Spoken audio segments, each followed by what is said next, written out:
Bouncing back in Superior, Wisconsin's governor visited the Twin Forts to see pandemic relief money at work.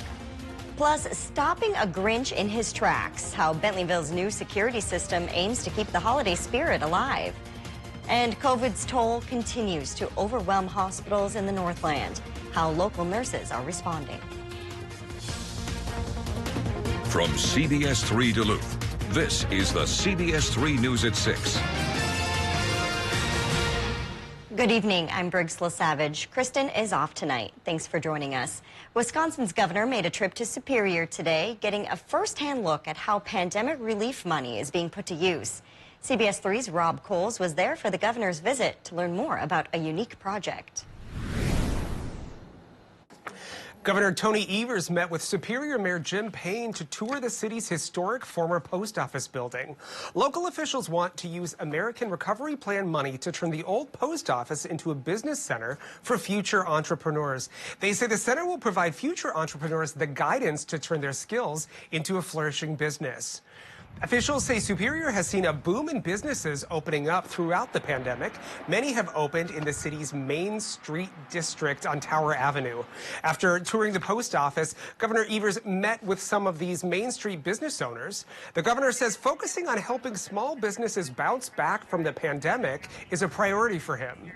I've talked to a couple of the business owners already, and they feel confident about their future, and the more we can kind of focus on small businesses in the state, the better off we are. Officials say many of the businesses the governor visited received funding from the state's Main Street Bounce Back grants made possible by the American Recovery Plan. That state-run Main Street program provides up to $10,000 for businesses to open and get their feet off the ground amid the ongoing pandemic. Officials in Superior say they also plan to apply for grants through the Recovery Plan Act to help fund their future entrepreneur center. The center will be operated through a partnership of statewide and local organizations. No word yet on when it will reopen. Thanks, Rob. Tonight at 10, we'll hear from Superior's Mayor Payne and his plans for this future entrepreneur center. Evers has also followed through on his promise to veto the Republican-drawn redistricting plans. The Democrat called the maps, quote, gerrymandering 2.0. Evers said he would not sign the bills, which he says strengthen GOP majorities in state government. There are lawsuits pending in both the Wisconsin Supreme Court and federal court. Now that Evers has vetoed the maps, attention will turn to the courts, where the maps for the next decade will ultimately be determined. Minnesota's unemployment rate is back to what it was before the pandemic. According to new data out today, October saw a 3.5% unemployment rate. That's down slightly from September. Minnesota's unemployment rate is about a full percentage point lower than the nation's, but the number of people working in the state is still down from what it was before the pandemic. The COVID situation in Itasca County is growing more dire, with ICU beds completely filled and cases still rising. For the last few weeks, local hospitals have struggled to keep up with the number of COVID patients filling up ICUs and finding other places to transfer them. The need for more intensive care accommodations has also led to much longer wait times for non-emergency patients. Kim Powell is a nurse at Big River Valley Hospital. She says in her 20 years, she has never left a shift feeling more unnerved. We had 4 patients in-house, COVID patients. We were unable to transfer absolute ICU quality patients. The physicians I was working with had worked for hours and hours and days to find beds, to secure transfer beds for these patients, as far as Green Bay, Wisconsin, who did not have an open bed. Health officials are asking residents to keep all medical frontline workers in mind as they navigate through this recent surge. And as temperatures drop, there's more help available for people struggling to heat their homes. Minnesota Governor Tim Walz took part in a call today discussing the additional $4.5 billion in energy assistance funding. The money comes from the American Rescue Plan. That's on top of the usual $3 to $4 billion provided each year. Walz says the state is partnering with utility companies and nonprofits to get the word out to people who need the help. He says since October 1st, they've given out more than $32 million in assistance. So the need is there. Prices are going up. Life and death situations on keeping people warm. And so new strategies were coming up. You can apply for energy and rental assistance online or call 211 for help. Dave joins us now for a quick look at weather. Dave, luckily seems like it'll still be a while at least before we really have to crank up those thermostats. Yeah. If you're tough, you know, there's a lot of folks out there that wish they didn't have to turn up the thermostat now. They always wait as long as possible till they finally turn the heat on. I gave in last month myself. I did too. Yeah. Today's temperatures were cooler than normal, so those of us who have given in early, there is an impetus to do so. Normal high temp is 36, only made it to 27 in Ely, 28 in the Hibbing-Chisholm area. Grand Rapids was there as well. We got to 33 in Superior, 30 for Hayward, and 30 degrees in Watersmeet, again undercutting normal by a few degrees, and likely will do so again tomorrow, despite cloud cover still up there trying to keep us on the warm side. And with those clouds up there, they're coming from a departing trough of lower pressure, means another shot of flurries tonight, 30% chance, followed by a better chance of snow on Sunday. In between, we look for things to become partly sunny, at least for Friday. Saturday is a bit more iffy. High temp tomorrow of 34 is at least a little closer to normal. Any big warm-ups coming our way for the week ahead? Conversely, any huge Arctic outbreaks coming? Well, I'll show you which way we'll go with the 7-day forecast in a few more minutes. All right, thank you, Dave. Wisconsin's highest court has handed Stephen Avery his latest defeat. Avery is serving life in prison. He was convicted of killing a young photographer in Manitowoc County back in 2005, a case that later got national attention in the Netflix series Making a Murderer.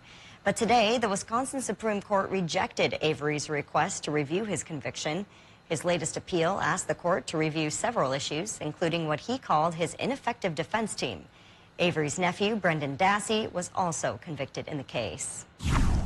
Meanwhile, the Christmas spirit is bright in Canal Park tonight. Here's a live look at Bentleyville. Crews are busy checking their list twice before the holiday light display's big opening night on Saturday. But this year, that prep work looks a little bit different. Bentleyville organizers spent the day installing a new security system, hoping to stop a Grinch in their tracks. CBS 3's Quinn Gorham joins us live from Bayfront. Quinn, why did they feel that was so needed this year? Well, Briggs, Bentleyville has fallen victim to theft and vandalism one too many times over the years. Their solution this year, though, this little device right up here. This is one of more than a dozen security cameras that were installed on Bentleyville's grounds today. There's a story behind them, and they were donated by one of Duluth's IT firms here, Downtown Kbjr. Here's a look at that. Take a look right now. Duluth's annual Bentleyville celebration draws thousands to Bayfront Park every holiday season. But founder Nathan Bentley says in the past they've been plagued by theft and vandalism. Almost probably every few days mischief down here, with whether it's breaking windows or it's smashing in various things, stealing items.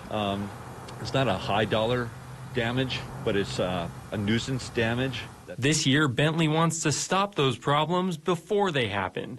That's why they're partnering with Duluth's Nick Mancini and his business, Downtown Kbjr, a local IT service, to set up a brand new CCTV security system on the grounds. We're very excited that Nick's putting the system in to hopefully curb this problem. The cameras will provide clear video even under cover of darkness. The $10,000 to $20,000 system relays real-time video on a centralized network, meaning even if the cameras are tampered with, the video will still be recorded. Mancini says the system is a portable version of the same security system that a lot of banks and schools use. We would use this to protect any type of campus or parking lot. Very common installation for us nowadays, and we're able to modularize it, and with their ability to get us electricity pretty easily, it's kind of that's what makes it work down here. And Bentley says it'll help this year's festivities run smoothly. It's going to be a great asset to us. Now, the best part about all this for Bentleyville is all of this was donated to them. Now, this year, the festivities begin this weekend, actually, and let's hope that with this new security system, these lights are here to stay. Briggs, I'll tell you right now, it's pretty cold out here, and I'm looking at this concession stand off to my right and hoping I can get some hot chocolate. It's closed right now, but are you hoping to get a Bentleyville this year? Yeah, I definitely plan to. You know, last year was great with the drive-through experience. I got to bring my dog, which was cool because he got to ride, and I rolled down the windows. He saw the lights. That was great. But there's something about, you know, a walk-through experience that kind of just really brings the magic of the season walking through and seeing the lights with the lift bridge in the back. I think it'll be great. You going to check it out, Quinn? Yeah, this will be my first year, actually. You can tell I'm pretty cold out here. I'm from Southern California myself, so I'm not quite used to all this. Hopefully I can get used to the cold weather before I take a walk through this year. You seem to be adjusting just fine. All right, that's our Quinn Gorham for us live out in Bayfront. Thanks, Quinn. Well, prices for Thanksgiving food items are the highest they've been in decades, but thanks to a big donation, hundreds of families in need won't go hungry. Leadership Duluth gave Chum's Food Shelf nearly $13,000 to help put food on the table this holiday. That will help feed around 300 families. The Leadership Development Program raised that money during a turkey drive and through donations from North Shore Bank and the Duluth Chamber of Commerce members, a tradition that Leadership Duluth says they're honored to carry out. With bringing a class together to kind of inspire them to make change in our community, to have this sort of impact during the holidays, during a pandemic, is just heartwarming. 100 boxes filled with Thanksgiving meals will be given out Monday in West Duluth and 200 boxes in downtown Duluth next Wednesday. Each family picking up a box will also get a free pumpkin pie.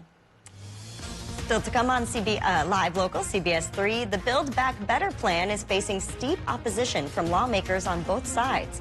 We'll break down why next.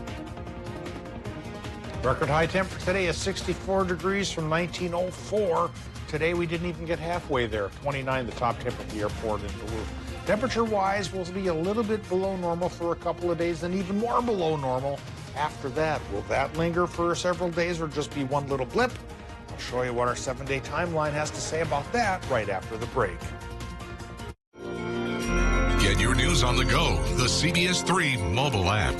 Injured? Call Stockman Law Office. Serious injuries including wrongful death, recreational vehicles, boats, and dog bites. Call anytime 218-576-8599. No recovery, no fee. Stockman Law Office. Serious injuries, serious law. I'm telling you, you should open a business. I wouldn't know where to begin. I've got an idea. I hope you like it. I love it.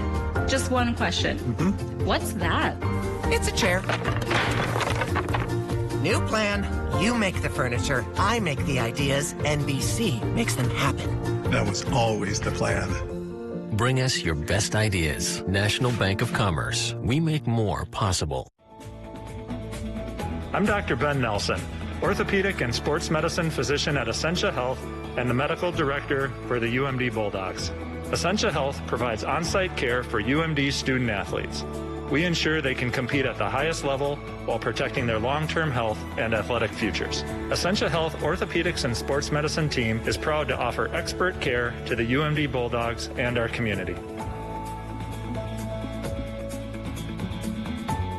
Oh yes, I remember. It was on Christmas Eve many years ago. I was on my way to my grandparents' house in Duluth. We were on a train. And the train became snarled in a horrific storm. Everyone feared that Christmas would be lost. But what the little girl and train conductor did next saved Christmas for everyone. This is the Christmas City Express, a train ride and storytelling experience on the North Shore Scenic Railroad in Duluth. Tickets and information at DuluthTrains.com. The Christmas City Express is your ticket to fun holiday memories for your entire family. All aboard! As we finish up another baseball season, I recently finished an extensive window replacement project on my home. I worked with your home improvement company and they hit it out of the park. For your next window, door, bathroom, or roofing project, get the quality and service you deserve with the Midwest's largest full-service home improvement company. Your home improvement company is my home improvement company, and they should be yours too.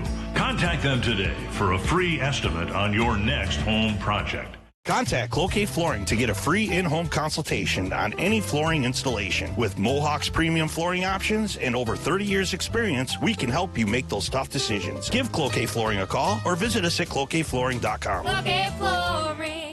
Engineering's the most important field of study known to man, from the wheel to the space station, which I went to. Howard, this again? Just tell your story. I can't figure out this engineering project, and every time I turn it in, my professor just rips it up. You need to do this again.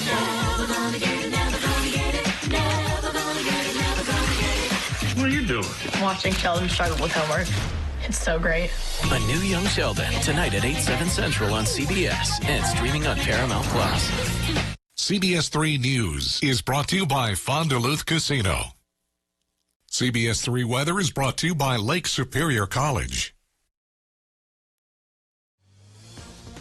Now, the CBS 3 Duluth WeatherMax forecast with meteorologist Dave Anderson. All right, we've got the Dare opener coming up for Wisconsin on Saturday. Minnesota's already rolling, and as of Monday, so is the UP. So, common scene here, looking out the stand, waiting for the Deers to come by. And in between, you can entertain yourself with some flurries flying, and that's what Sarah Brian Berger did earlier today. This could be the same sight some folks see come Sunday again, but in between Friday, Saturday, hey, maybe we'll get a little peek of sunshine here. We haven't seen much, and you usually don't see much in November. This is usually a pretty cloudy month as the polar jet stream migrates from its summer home down south, or actually up north, to its winter home down towards the south. And in between, we get the cold air taking over our region. And there is a little mini cool down coming on Monday, which I'll point out here in just a bit. Right now, we point at the current conditions from Duluth International, 28 degrees, 63% for the humidity, northwest wind, 14 miles per hour, and air pressure coming up a bit as a low pressure system departs right now at 30.27 inches of mercury. But since it hasn't completely gone, there's still a flurry chance tonight, followed by partial sunshine tomorrow, and a fresh low bringing a fresh chance for some better snow come Sunday. Those are things we'll talk about after this look at the current temperatures. Mid to upper 20s going on right now in the Upper Peninsula. Lower 30s for northern Wisconsin. And Minnesota's range of temps is going from 25 around Orr and up the Gunflint to 32 down south towards Moose Lake, Willow River, and Barnum. Now, Doppler map for the area. We've got some clouds in the area because of that departing low pressure trough. It's still bringing some snow showers to parts of northern Wisconsin and trying to affect the UP here as well. Minnesota can go back and forth between clouds and clear sky as the night goes on, and still a few more snow showers could pepper folks there. But by tomorrow, that trough of lower pressure should migrate far enough away where higher pressure just out of range of our area may not clear us up and give us a lot of sunshine, but it should dry us up for Friday and for Saturday. Good time to get a fresh spark plug into the snowblower because an Alberta clipper coming our way once we get towards, I am thinking on Sunday. There we go. We got the map to finally move. This clipper could bring us a 30% chance for snow. How much snow? Clippers don't usually bring much. And so I'm thinking on Sunday, a lot of our area could go about a trace to an inch or two. But lake enhancement could make the snow belt go 3 to 6 inches. All right, forecast tonight. Minnesota-wise, low temps, anywhere from 12 inland to 23 by the lake. Flurries possible. They're possible Wisconsin and the UP as well, with lows there 15 to 20. Tomorrow, partial sunshine, Wisconsin and the UP. Highs 34 to 37. Minnesota highs about 33 to 37. And with that extended forecast, a little cloudier, a little warmer on Saturday, but still dry.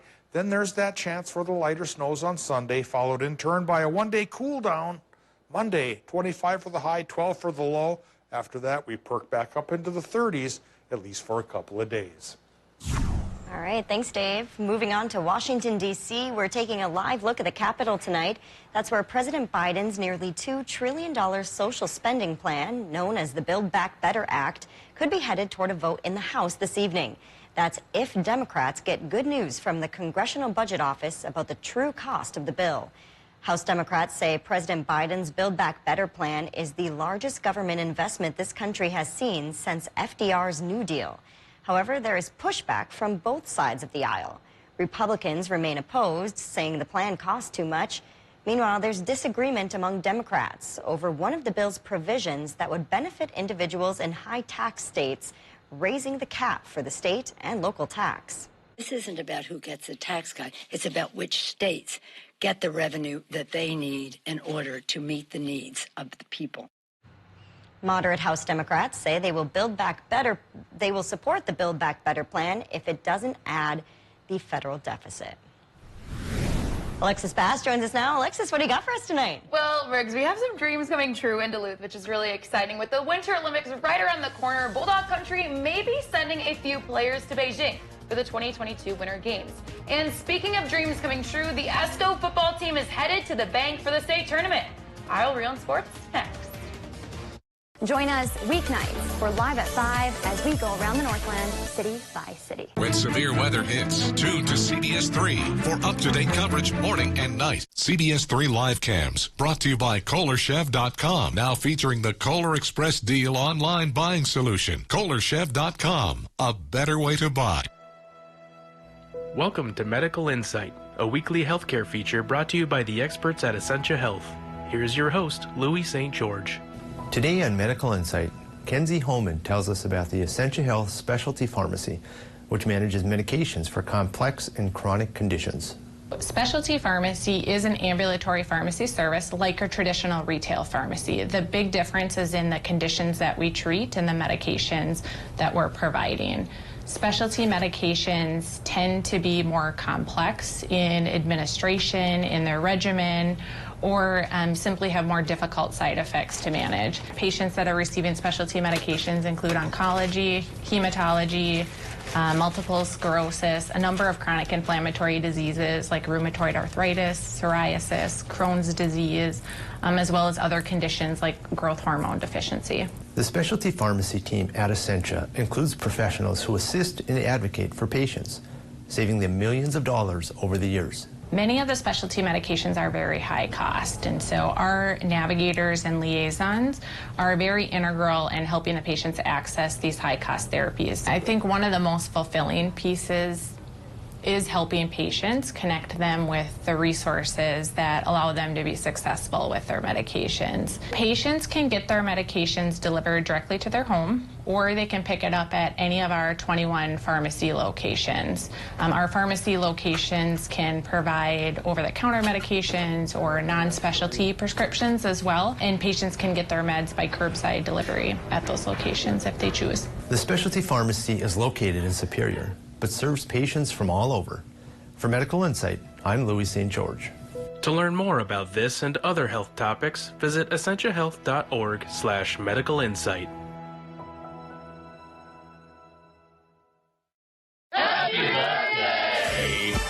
Duluth Casino wants to celebrate your birthday with you all month long. Every day during your birthday month, you can receive up to $30 in club cash as a special birthday bonus. Did you say every day? Yes, every day of your birthday month. Stop by the Players Club or log on to FondDuluthCasino.com for all the participation details. We're celebrating your birthday all month long, so you can have a great time out at Fond du Lac. With locations throughout the Northland and northern Wisconsin, Super One Liquor has you covered for all of your party and gathering needs. We have a commitment to deliver outstanding service, variety, and top quality wines and spirits. And don't forget the best variety of ice-cold beer and beverages, all at the low prices you've come to expect. Super One Liquor. Come for the service, leave with the savings.